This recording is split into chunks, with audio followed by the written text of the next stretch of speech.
by Greg. It's the most wonderful time of the year.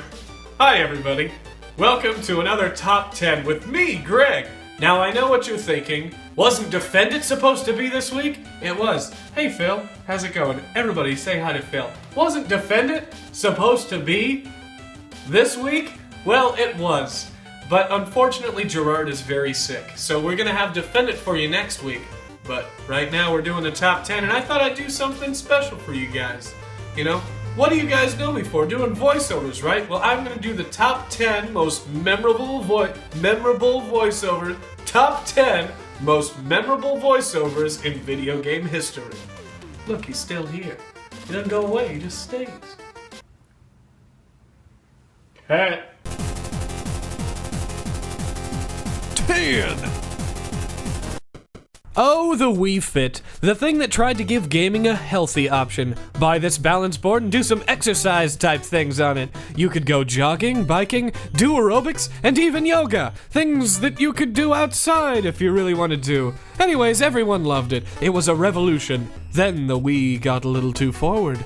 The Wii Fit also tracks your weight, BMI, and other such goodies. Let's just jump on the scale here and see how much we weigh.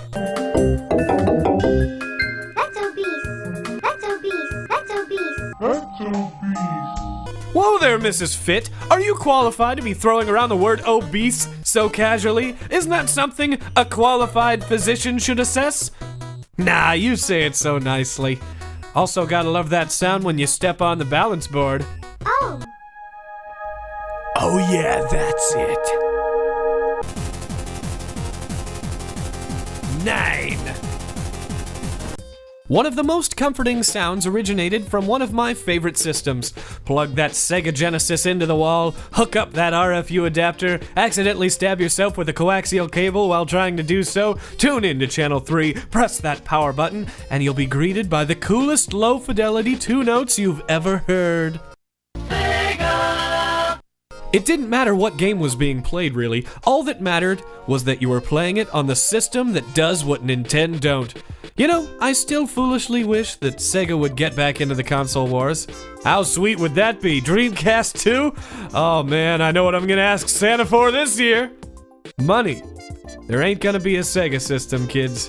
Let's have a moment of silence for the... I stopped caring. 8. You folks might be asking yourselves, how can such terrible voice acting be on this list? Well, it's on the list because of just that. It is so bad. I'm sure you guys are pretty familiar after we reviewed this game a while ago. It's one of my guilty pleasures to go play this game in an arcade solely just to hear the guys say, "We're meeting G over there." Gerard and I constantly quote this game while we're doing pretty much anything. Sometimes there's complete silence and then one of us will break into Goldman's speech, complete with terrible laughing, and riff on it for probably way too long. People of the AMS, I am Goldman. 7. I talked about this game in my last top 10 because it's one of my favorites. The folks at Rockstar really hit their stride with Vice City. One of the main reasons why it was so great is because of one man, Ray Liotta. How many times can you hear someone being called a prick by Tommy Vercetti before you get tired of it? The answer is, it never gets old. The man has so many amazing angry one-liners in this game. There's actually a video on YouTube of someone who collected all of them and put them into a 15-minute video. This is one example of when you get a truly talented actor to do video game voiceovers.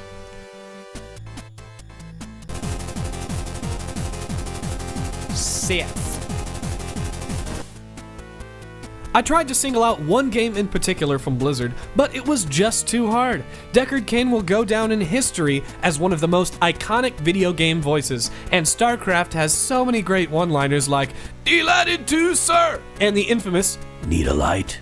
Now that I think of it, the one that I can specifically remember for having great voice acting was Warcraft 3. I can't tell you how many times I would click on each different unit to see what ridiculous responses I could get out of them. After bugging them too many times, they released the really funny lines like, "Me not that kind of orc," and "Guns don't kill people, I do? I was very happy to find out in 2006 that they kept the same humor in World of Warcraft. I certainly enjoyed a little bit too much of that game. Cheers, Blizzard. You never disappoint. Oh wait. 5. I'm not going to spend too much time here because you know how important this one is. It gave Mario his real voice and gave everyone the best thing to say when jumping off the very top of a tree. Woo!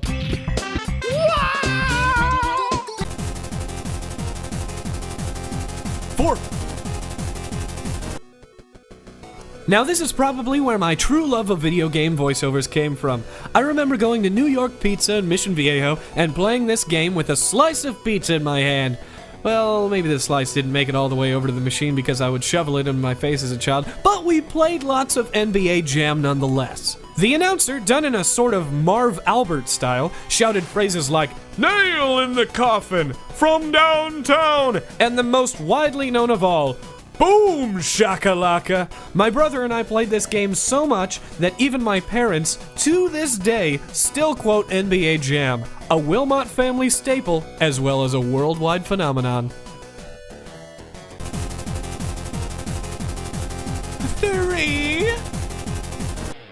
Here's another game that I loved very early on in my childhood. Perhaps too early, but that's my parents' fault.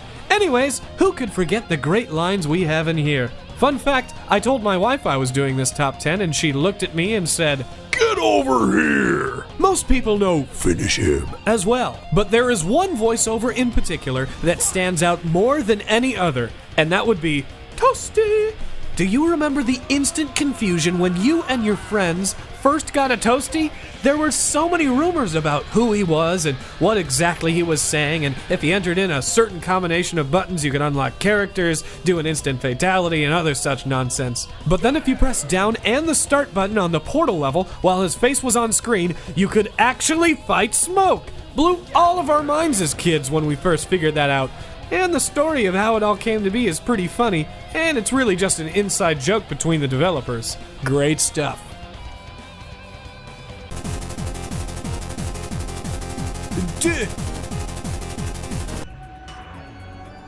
I know what you guys are thinking. A lot of the famous lines from this game are just lifted from movies and pop culture, but I'm okay with that. You know why? Because this was the first time that all of these lines were said by one of, nay, the most badass action hero ever. Tell me how wrong I am in the comments, folks, but I don't care. I love Duke. He's the greatest. I even love the next-gen sequel. I will even forgive the fact that the same actor who voiced Duke also voiced Big the Cat. Man, I just realized how controversial everything I said in the last few moments was.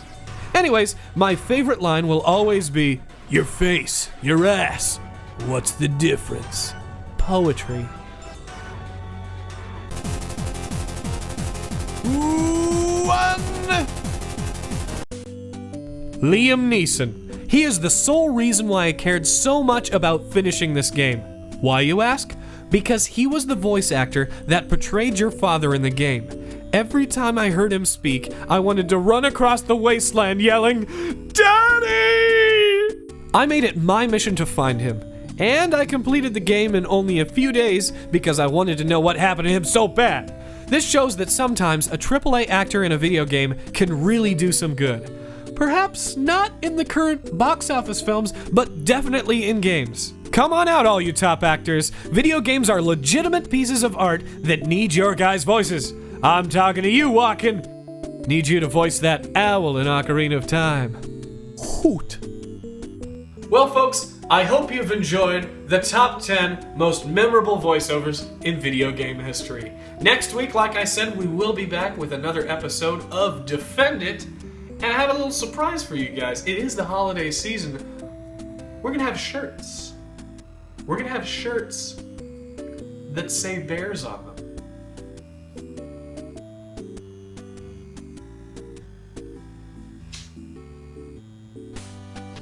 Feels excited. Are you excited?